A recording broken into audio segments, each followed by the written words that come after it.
اگر یہ لوگ تم سے دغا کرنا چاہیں گے تو یہ پہلے ہی اللہ سے دغا کر چکے ہیں، تو اس نے ان کو تمہارے قبضے میں کر دیا، اور اللہ دانا ہے، حکمت والا ہے۔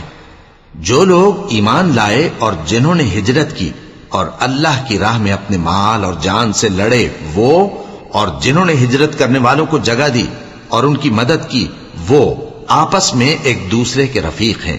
اور جو لوگ ایمان تو لے آئے لیکن ہجرت نہیں کی، تو جب تک وہ ہجرت نہ کریں تم کو ان کی رفاقت سے کچھ سروکار نہیں، اور اگر وہ تم سے دین کے معاملات میں مدد طلب کریں تو تم کو مدد کرنی لازم ہے، مگر ان لوگوں کے مقابلے میں کہ تم میں اور ان میں صلح کا عہد ہو مدد نہیں کرنی چاہیے، اور اللہ تمہارے سب کاموں کو دیکھ رہا ہے۔ اور جو لوگ کافر ہیں وہ بھی ایک دوسرے کے رفیق ہیں۔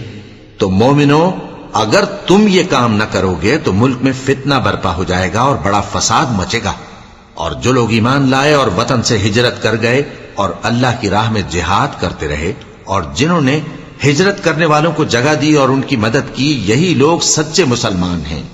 ان کے لیے اللہ کے ہاں بخشش اور عزت کی روزی ہے۔ اور جو لوگ بعد میں ایمان لائے اور وطن سے ہجرت کر گئے اور تمہارے ساتھ ہو کر جہاد کرتے رہے، وہ بھی تمہیں میں سے ہیں۔